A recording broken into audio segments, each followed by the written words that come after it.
For more than 2 decades, Joseph Stalin ruled over a vast empire from behind these Kremlin walls. State-driven terror was not limited to the purges of the 1930s.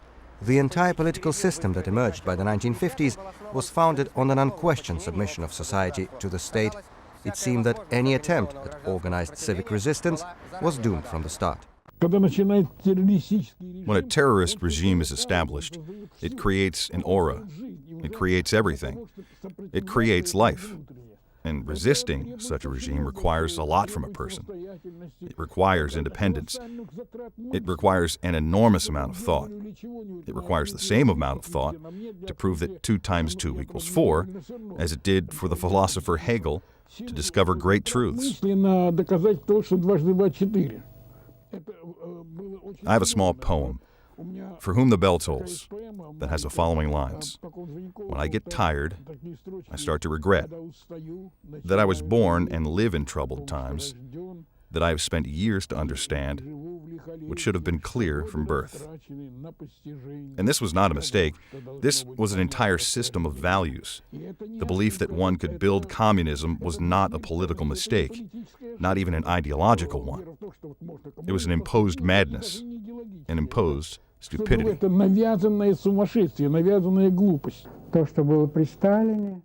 What we had under Stalin cannot even be called a totalitarian regime. It was a cannibalistic and self-destructing regime. Millions of our own people were killed. What began after Stalin was a normal totalitarian regime, when you had a chance of dying in your own bed. It was, in a way, a result of what the poet Ilya Ehrenberg called the thaw. In a way, it became easier to live. If they arrested you, it was no longer for 10 years without the right of correspondence, which actually meant execution by shooting. Some unorganized movements began to appear. Then they began to organize.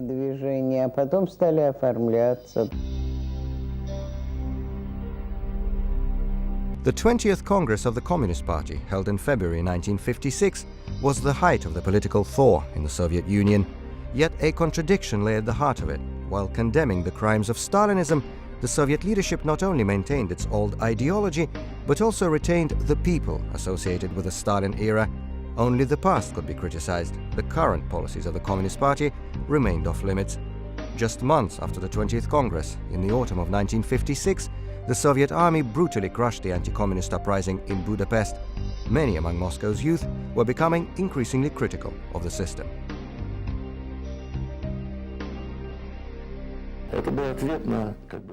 It was our response to Stalin's time. The older generation told us that they knew nothing about what was going on back then. It was their psychological self-defense. Our goal was to make it so that no one could say that they did not know. We do something, everyone sees it. We are telling you. And don't tell us later that you did not know. It was partly a reaction to the lies that penetrated every pore of the Soviet system. And then the repressive machine itself begins to create its own enemies by pushing a person into a corner and forcing him to assume, so to speak, a defensive and aggressive pose. At some point, you realize that it's shameful to remain silent. And when you speak out once, you begin to understand the justness of the famous saying that it is easy and pleasant to speak the truth. Many people have had an opportunity to get close to the human rights movement and to join it. Some people have shunned this opportunity. Others have decided that this was their way. The first public expression of opposition views in the Soviet Union can be dated to September of 1960. It was here, at the foot of the recently opened monument to the poet Vladimir Mayakovsky in Moscow, that the tradition of public readings of banned poetry was born. In Russia, a country with a rich literary history, even political opposition was created from poetry. This is me, calling to truth and revolt, willing no more to serve. I break your black tethers, woven of lies. In the center of the vast Soviet empire, in Mayakovsky Square, people were reading poems. These were mostly by forgotten poets, or by poets who had been purged by the Soviet regime. There were also people who came to read their own poems. There were huge crowds that gathered there, hundreds of people.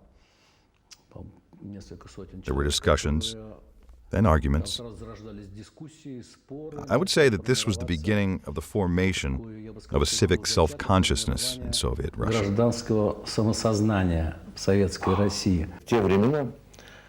At that time, it was difficult for us to find like-minded people. There were many of them, but we couldn't exactly put up a sign, "All those who are against the Soviet regime, come join us."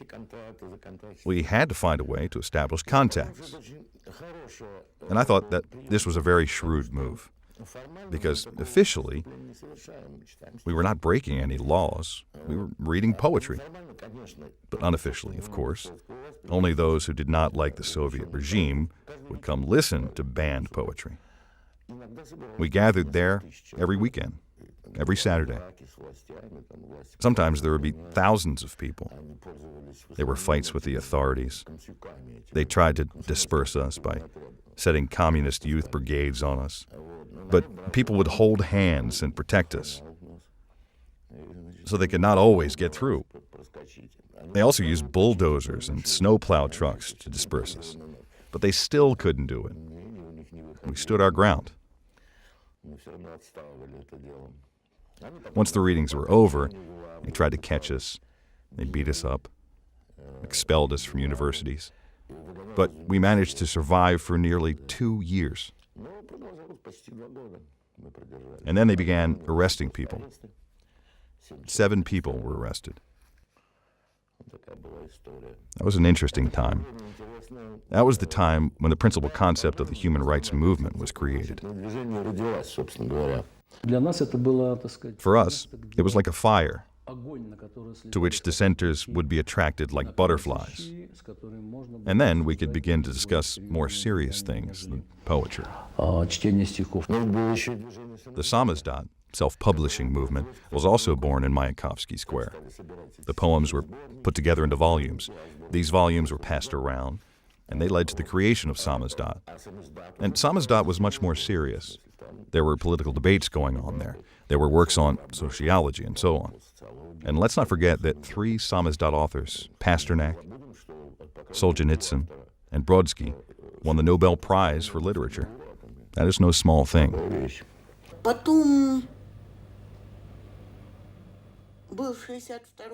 Then came 1962, when Novi Mir magazine published Solzhenitsyn's novel about the Gulag, One Day in the Life of Ivan Denisovich. And many people who had been in prison camps and who had written about their experience decided that now everything could be published. They began writing and sending their memoirs to magazines and publishing houses. But it soon became clear that no one had any intention of publishing these stories. And after another publication of Solzhenitsyn's short stories, they stopped publishing his works too. The word samizdat came from Nikolai Glazkov, a very good poet and a friend of mine. He published his own small books on a typewriter, stapling the pages together, and wrote, "Moscow, published myself." And then he removed the word "my," leaving just self-published, samizdat. And samizdat naturally led to a broader movement for the protection of human rights. We had to force the authorities to abide by their own constitution. They were lying by saying that they were the most democratic government in the world, that they cared for the people. So let them do what they were saying. They had a constitution. It was, of course, Stalin's constitution. But it still had some good words in it, so let them implement it. In 1964 and 1965, the situation became even more tense because Khrushchev was deposed and his so-called thaw ended. The new government, Brezhnev and the others, came in with a plan for a sort of re-Stalinization. Well, this woke society up. Not only the young, like us, but also the old were frightened. No one wanted a return of Stalinism. A year after Khrushchev was deposed, the authorities relaunched the repressions with the arrest of two writers, Sinyavsky and Daniel. And I decided to organize a public rally for glasnost, openness, which had only one demand, the demand for an open trial. Let that, which they wanted to keep secret, become open, and the rest would become known. On the 5th of December 1965, an opposition rally was held in Moscow for the first time in 4 decades for Soviet society, which had for so many years lived under total political control. This was a breath of fresh air. It was here, in Pushkin Square, in December 1965, that the demand for glasnost, openness, was publicly voiced in the Soviet Union for the first time. I looked at the posters the day before, so I knew what was written on them. At the rally, I said, "Unfold this one." It read, "Respect your own Constitution." Excellent. December 5th was Constitution Day. No one touched that one. "Now this one," I said. They unfolded it. It read, "We demand an open trial for Sinyavsky and Daniel." Immediately, one of the KGB officers leapt out and ripped out the word "open" from the poster. It seemed he especially disliked that word. All of Moscow knew that this rally was going to take place, despite the fact that only 2 or 3 leaflets had been posted in Moscow University. The appeal to come to the rally was handed from person to person. All of Moscow knew. At the agreed time, about 50 people gathered near Pushkin's monument. But across the street, there were thousands of people who wanted to see what would happen to the demonstrators. Would they be shot immediately or later? Because this was the first independent political rally in Moscow since 1929. The rally lasted about 5 minutes.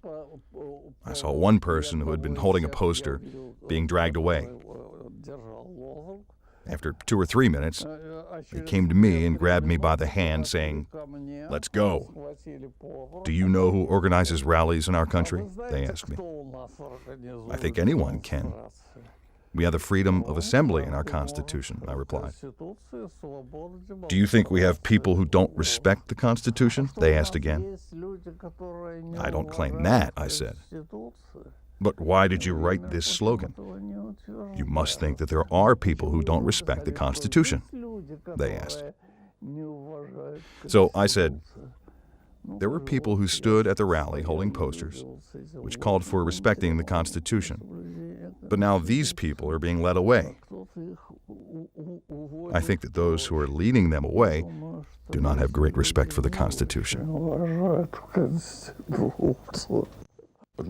When we held a rally, the news of it would be spread by the BBC, the Voice of America, Radio Liberty, and other foreign radio stations that were broadcasting in Russian, which, according to KGB estimates, were listened to by vast numbers of people in the Soviet Union.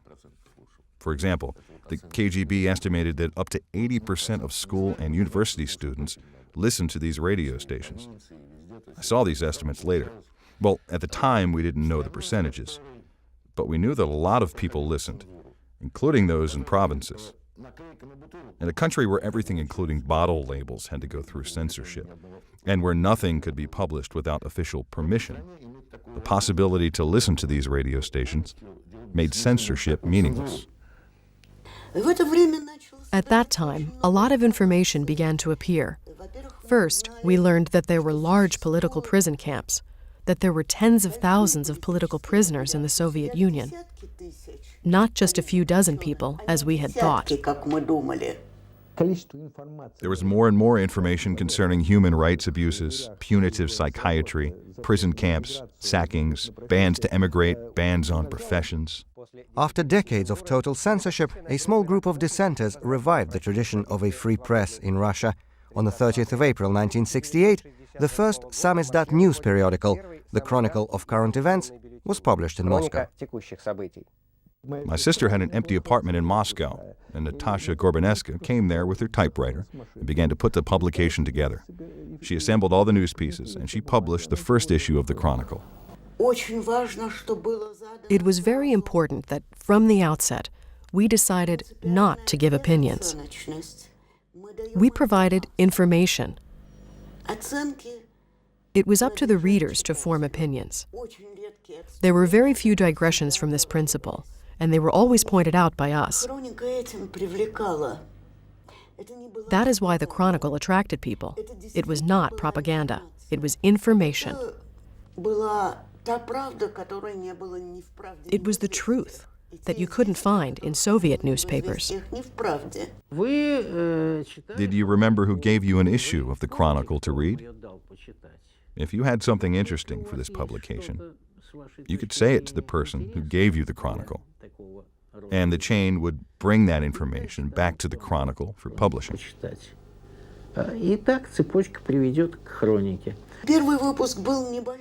The first issue was small, 20-something pages on a typewriter. I made 7 copies. I gave 6 of them away and kept the 7th to make new copies from it. It was impossible at the time to tell how widespread the samizdat was, because these publications were handed from person to person. But there were curious incidents. I remember one issue of the Chronicle of Current Events. I think it was the 17th issue. 3 days after it was published, a naval officer was arrested for possessing it in the Far East. How could it have gotten there in 3 days? There were no computers, no internet. It was a mystery how it got there. And there were many stories like this. For many years, the KGB tried to shut down the Chronicle. It would cease publication for certain periods of time, but it would always come back. The KGB managed to make the Chronicle irregular, say not 3, but 2 issues a year. But it could never stop it completely. For the Soviet system, which was based on total state control over the lives of citizens, even one person who said, "I don't agree with you, I say what I think, and not what you demand of me," even one such person was a threat, because that virus of freedom could become contagious. It could affect a great number of people. The Soviet system was founded on sort of a game. The authorities were saying that they had realized mankind's dream, that they were building socialism, which mankind had always wanted. And suddenly it became apparent that this was a lie.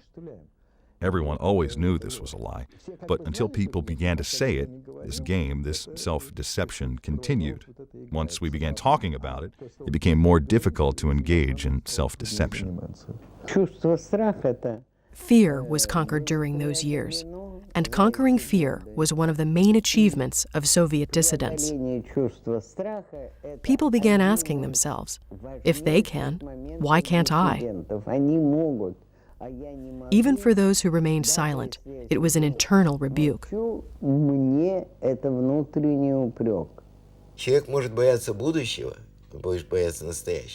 A person can fear the present, he can fear the future, but the biggest fear, I think, is fear of the past. Because if you betrayed yourself in the past, if you betrayed your own dignity, you will have that worm inside you, which will eat you from the inside, in the present and in the future. And you will not be able to escape from it. So the people in our human rights movement were almost instinctively standing firm.